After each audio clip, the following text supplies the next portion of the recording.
Hello everyone, Legionnaires here, and I am a Helios Prime main apparently, but I'm also a Protea main, so I wanted to make a video about Protea. Her Prime is just around the corner, and I've been sitting on this video concept for a while, really trying to get it right, because I do keep seeing some misconceptions, or maybe things that aren't given enough credit about Protea. And I know it's kind of a meme among Warframe content creators that Protea is every Warframe content creator's favorite Warframe, but hey, look, she's just good, okay? And I want to explain to you why. I'm not gonna spend too much time on the abilities, but just really quickly, her passive gives you extra ability strength, so you don't need to build for too much strength, although, as I will point out in a second, strength for you actually means efficiency. Strength kind of double dips because of one of her abilities, that being Dispensary. Dispensary is a mode kind of like the mode that Wisp has, but you only have one. You put it down, you can only have one at a time. It gives you energy orbs, so obviously that gives you energy, and it also gives you health orbs, which means if you're using Equilibrium, those are also energy orbs, right? And the empowered health orbs give you 100 health each, so that is 110 if you're using the Equilibrium mod, 110 energy. And you have the extra pickup chance on the ability, which scales with power strength. So that is why I mean, that is what I mean when I say power strength equals power efficiency, because you get more orbs out of Dispensary. And I apologize if you can hear my dog growling in the background. He's a good dog. But if you get the extra pickup chance, you're getting more energy. Therefore, the more power you have, the more energy you're getting. So that's kind of what I mean by that. Blaze Artillery is your main damage tool. I will go over a bit more detail on that. Grenade Fan is your utility tool. Shield Grenades give you defense in the form of shield gating, and Shrapnel Vortex gives you CC. Damage on lower level enemies, like before Steel Pad it will actually kill enemies, but on Steel Pad it kind of just tickles them. But it does CC them, so it's it's okay. And then on your ultimate, usually you would have a different ability here. You would have Temporal Anchor here, but I put on Fire Blast. So on the endgame build, I am using Fire Blast. I believe this is the best ability you can use on her, and I will explain that towards the end of the video. But because I am a professional content creator and I totally prepared for this, and I'm not recording this for the 5th time, I'm gonna show you Temporal Anchor as well. So Temporal Anchor gives you... My game froze. Okay, Temporal Anchor gives you this ability where it's actually kind of hard to explain. I'm just going to show you. You activate it, and it's kind of like Tracer's ultimate from Overwatch, right? You leave behind these after images. Hopefully that shows in the video. These after images, and you can see in my lower right corner, the cooldown is running down, or the duration of the ability. Now I held down the button and nothing happened, right? The images just disappeared. But that only happens if you hold down the button anytime during its duration. So when its duration is active, right now I could hold down the button to cancel it. That's generally what you want to do. That just lets you use the passive ability of having the duration running. If you don't, that happens. You get teleported back to where you were. Everything gets reset. So when you press the ability, you create basically a snapshot of everything that you have on your Warframe at that point. I don't think it... Yeah, it doesn't snapshot buffs, but your shield, health, energy, and ammo all get snapshot, and you get them... Well, no, you don't get them back necessarily, but whatever happens, if you let the ability rock and you come back in time, you are going to get to that point that you snapshot. Which can be positive if you use this when you're on full health, and it can be negative if you use this when you're on low health. Where is the problem there? Well, if you look at the top right corner, or the top right corner I should say, when I activate the ability, it gives you invincibility. So you want to use this when you're in a pinch, right? You want to use this when you're running low on energy, you have no resources, you want to use this to save your butt, right? The problem is, if you then forget to disable the ability, if you forget to cancel it, then you get put right back into that situation 10 seconds later, right? Or whatever amount with your duration scaling. So this ability, because of the invincibility, can save you, but because of the way it works, it can also kill you. That is... that and the fact that just the teleporting around is honestly just annoying. That is kind of the reason why most people get rid of this ability, but it is a core part of her kit. So let's talk about that. The full kit is viable. I'm gonna skip ahead a bit here to the tank portion, right? Shield gate grenades and invincibility from the ultimate. So do not underestimate the impact of the ultimate. You get the shield grenades in this form, right? Protea kind of jumps up and sends the grenades down. You can do it right under your feet if you're stationary, but if you're, say, bullet jumping, you can very easily overshoot. So if that happens and you're suddenly caught with your pants down, that's when I would pop the ultimate, pick up one of these, cancel the ultimate, right? That's just a way to get some invincibility out of the ultimate and make sure you don't just explode, right? And that's pretty important. It's something that people overlook when they put helmet abilities on. We'll get to that. But it's something that you should keep in mind. So if you are just picking her up, use her full kit, right? Use the grenades to get the shield gate.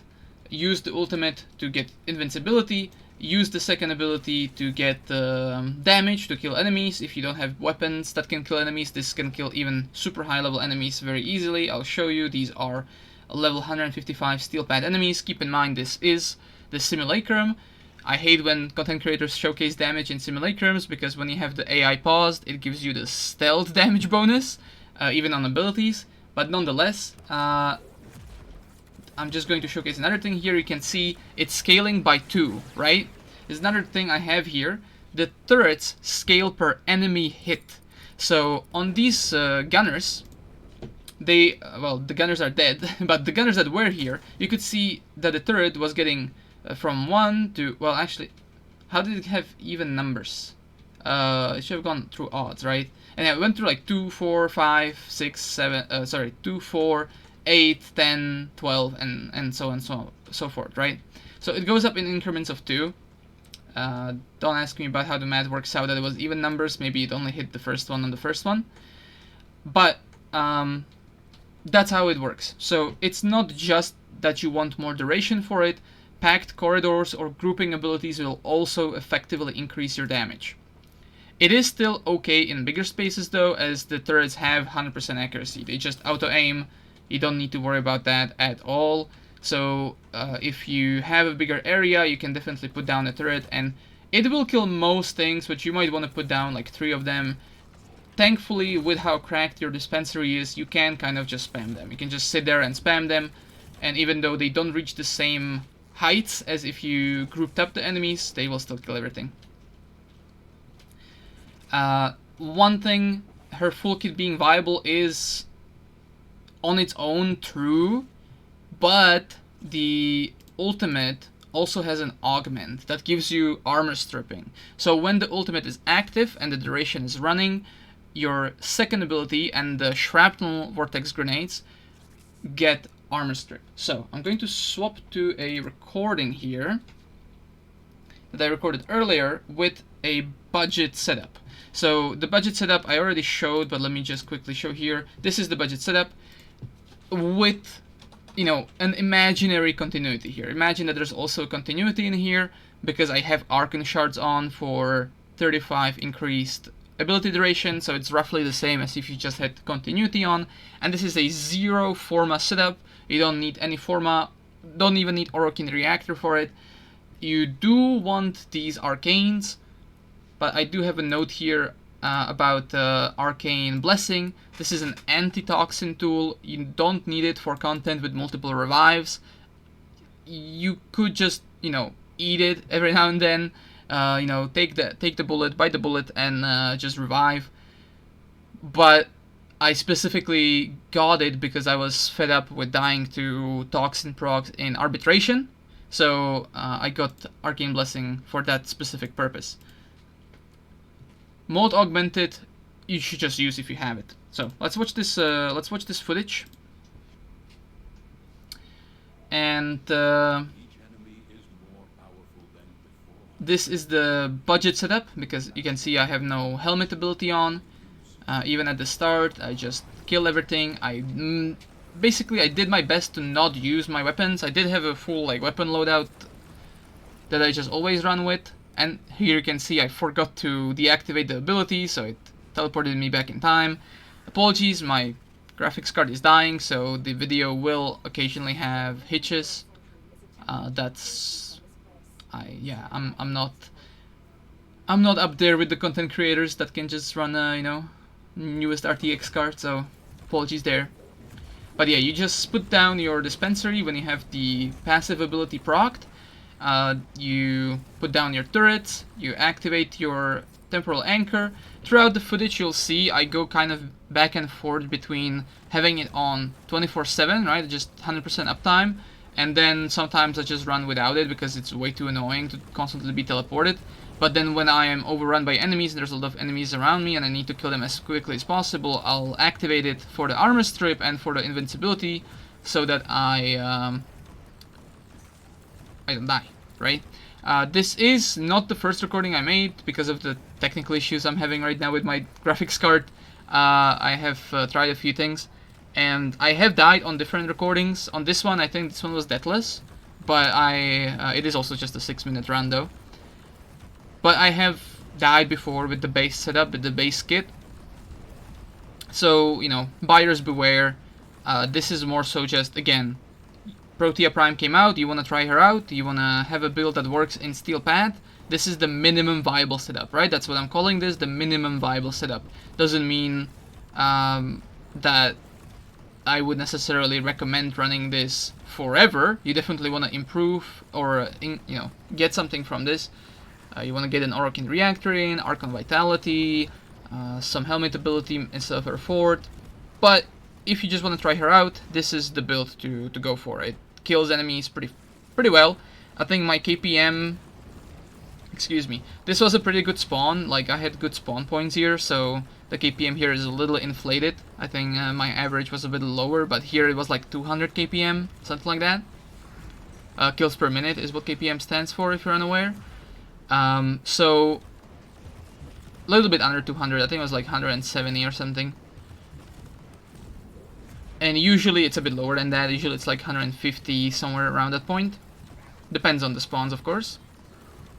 But yeah, it can absolutely pull its own weight. It's good. So I'll pause it here and I'll go back and show you my actual build. So before I talk about this build specifically, I want to talk about the theory behind putting on helmet abilities on Protea. There's 4 main categories for me when it comes to helmet abilities: the grouping, the armor strip, the tank, and the power, right? So the grouping category is a premium category. If you have everything else figured out about the Warframe and you don't feel like you need anything else, any of the other categories, then you go for grouping. It is very nice to have. It increases damage. Again, it's effectively increasing the damage of your Blaze Artillery as they increase damage per enemy hit. My recommendations would be Cold Horizon or Ensnare, because Pull has issues due to the turret blind spots. What I mean by that is that when you are standing right in front of an enemy and you put down a turret, it will not attack an enemy that's standing right underneath it, right? Like right in front of you. This is a problem with Acolytes. This is a problem with enemies that you pull in with Pull. So I would not recommend that one. But Larva and Airburst are okay, but they have no range. Cold Horizon has the same range as Larva has on Nidus. Cold Horizon is my favorite, and Snare is second best, in my opinion, but that's just personal preference. However, what I actually prefer is something that gives me a bit more of the other 3 categories. So I'll skip around a bit. More power. Everyone knows what Roar is, right? Rhino's ability that just increases damage. It's just like a faction mod. The problem with Protea is that this is just kind of overkill. Yes, you can put Roar on her fourth ability, put on Precision Intensify, and have something like 500%. Like, you can reach up to like 500% power strength, and you can have better Roar than Rhino has. But why? What are you gonna use it on Protea? Like level cap enemies, maybe? I don't know. I I've never gone to level cap. That's not something I'm interested in. But for me, it's just overkill. More tank. This is kind of situational, because tankiness in Warframe can be solved by many different things in many different ways. Maybe you are just relying on the shield gating. Maybe you're using adaptation. Fast deflection is very slept on. Sort of different ways to tank in Warframe. Gloom is nice because Protea actually, in the build I'm going to show you, can be made into a health tank. You can ignore her shield gating completely and just go for health tanking. So Gloom would be pretty good there, but I don't use it because I don't like the game slowed down. I would, if anything, I would like the game to be faster. I'm, you know, an adrenaline junkie in that sense. Eclipse was changed recently to be just a very consistent 75% damage reduction. That is actually good to use alongside adaptation, because adaptation will still help you more in majority of situations, but adaptation is weak to like a bombard, you know, like the big guys with rocket launchers just sniping you and one-shotting you because you didn't have adaptation stacks built up against blast damage, because of course not. So Eclipse helps with that up to a certain point, but it is situational. The actual best category is probably Armor Strip, and even with the proposed armor changes, I think this is still gonna be true, but we'll see. If it's not, then you would definitely think more about grouping or Eclipse. But Armor Strip is probably the best one. Pillage is king. I will just say that. My personal preference is not Pillage, but Pillage is king. The only problem is that it warps the whole build around itself. I will show you here. This is how my Fire Blast build looks.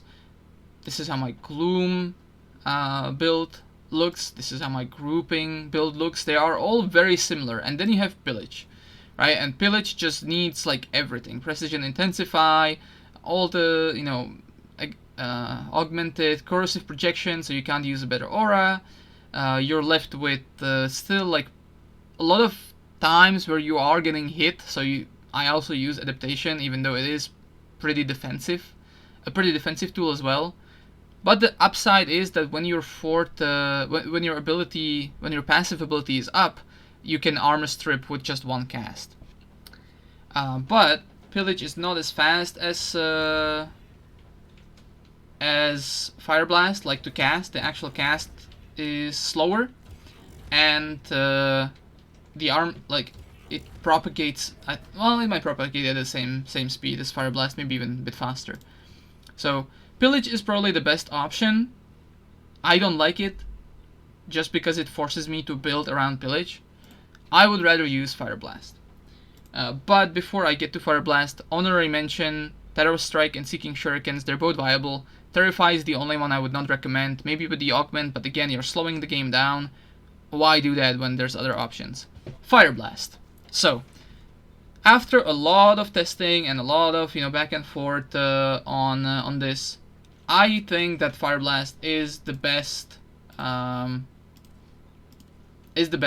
to substream on Protea. Suddenly, danger's gone, right? Everything is knocked down. Now, it does not work against Eximus units, but it does let you just, like, do whatever you want. Like, I don't rely just on shield gating. I can Fire Blast, which is much faster than putting down the shield satellites, right? I can Fire Blast, then put down the shield satellites when I have the time to do it, and use the Fire Blast to heal myself if I need to, because I'm using the augment. And here what I mean by the... This is what I mean by the blind spot, right? Like, the turret is right there, but it's not attacking this butcher. I need to, like, walk him over here.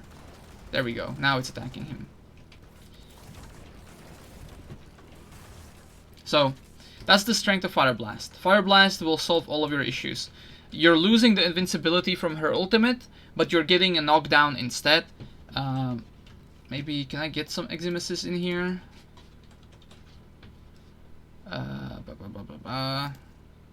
Let's go with 3, right? So, yeah, the Eximus does not get knocked down, right? So, you do need you do need to keep that in mind, that the Eximus will not get knocked down, and that means you have to...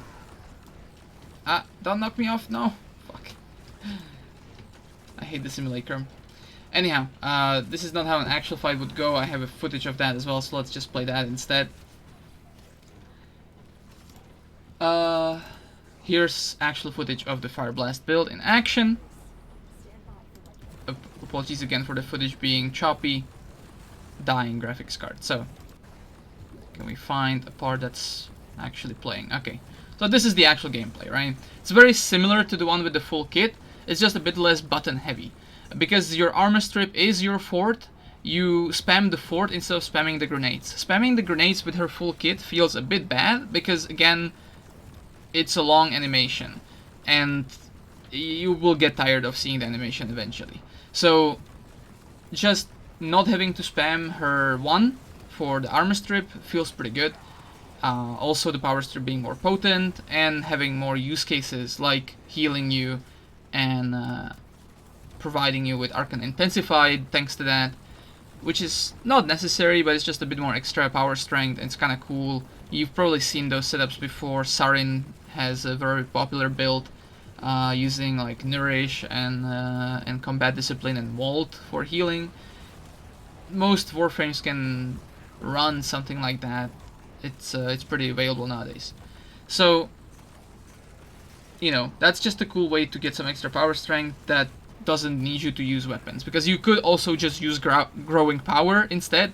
Growing power gives you just 5% less power strength, and it lets you, you know, all you need to do is attack with weapons. But in this footage, you'll see I'm not attacking with weapons at all, and the reason I'm checking dispensary here is just to show you, like, with all of the buffs stacked up, I have 79% extra pickup chance. So most of the time, if I time it right, of course, if I put it down at the right time, my dispensary is giving me 2 empowered health orbs and 2 energy orbs whenever those proc. But yeah, you can see in the actual footage, like in an actual match, I am losing... I am not losing anything, I should say. Like, I'm not losing health or shield. I am basically always topped off. Just make sure you're still using all of your abilities, so this still feels like a very good caster frame, where, you know, you're... I'm gonna take a pot shot at Gyre here because I really like her conceptually, but you don't just enter a mission, press 3, press 4, and that's all you do all mission, right? You actually use your abilities, which is what I'm here for. So that's just fun. And let me see maybe if I can find the only problem being the Acolyte. Where was the Acolyte? Oh, and it was Violence as well, yeah. So here Violence shows up. I do armor strip him pretty much immediately with... So here, Violence will not get armor stripped by the actual ability, Fire Blast. I am using Unairu. The reason I'm using Unairu is because Protea's energy economy is so cracked, I don't need to use Madurai. It's a caster frame, so I don't need the melee from, was it Naramon? So I'm using Unairu for the armor strip on Acolytes and some other targets that are not armor stripped by abilities, unless you use like Pillage. So that's why I armor strip Violence immediately, and you see I'm like running around like a headless chicken. This is again just to deal with the blind spot issue. The turrets have a blind spot, so like trying to get the turrets to target a specific enemy is pretty tough. Like, they are great at clearing out groups of enemies, but a specific enemy can be a bit of a pain.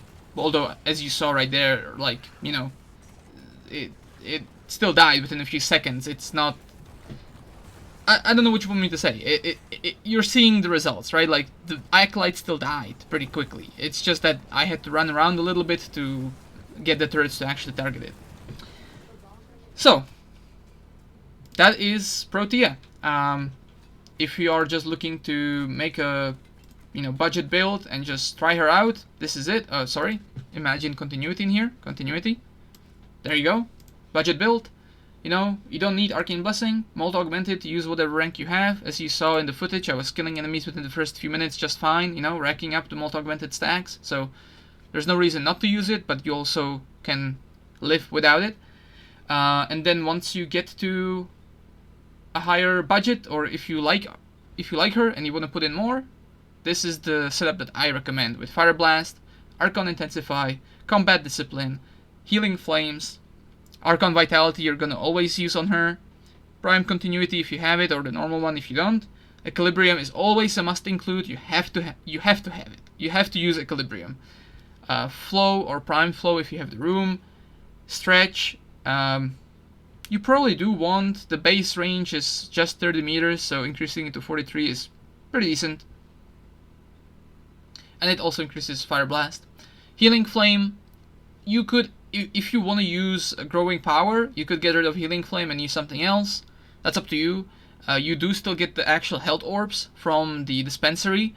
It's just that that's a bit less, like, imminent, right? Like, I can just press 4 and be on full health with Healing Flame. I don't have to go find where my dispensary is and get the health orbs. But it is up to you. You could use instead Growing Power and then put something else here. And then the Streamline here is kind of a flex spot. I use Streamline even though her economy is cracked. It still feels better, like especially if you are far away from your dispensary and you're running below like 50% energy. The Fire Blast does cost 75 at base, so you get like just 2 casts of it, which is enough to armor strip, but then you don't have anything else to cast because you're out of energy until you get back to your dispensary. So I do use Streamline, even though it's not really necessary if you do stay on top of your dispensary 24/7, but that's kind of boring. So you could put in Adaptation instead. You could put in a million different things, whatever you want. There's like 2 flex spots here, depending on if you want to even use Combat Discipline to begin with. So this is my recommended setup. It is just one Forma. I have 2 Forma on. One of them is the D spot for Prime Sure-Footed, but I don't have the room for it right now. I would need to put a V here as well, and maybe another dash here to put in Prime Flow as well, and then I could put it in, but at this point the Prime is just around the corner, so I'm not investing more into the base version. I'm gonna feed her to the helmet soon, but until then, hope you're gonna have fun with Protea, and then on May 1st, hope you're gonna have fun with Protea Prime, you know, stack up on those relic packs, or the resources to get the relic packs, and get her as soon as she releases. She's gonna be super good for anything you want, and if you don't like her, hey, at least you have the minimum viable setup for her, right? Alright. Have a nice day, everyone. Enjoy Warframe. See you around.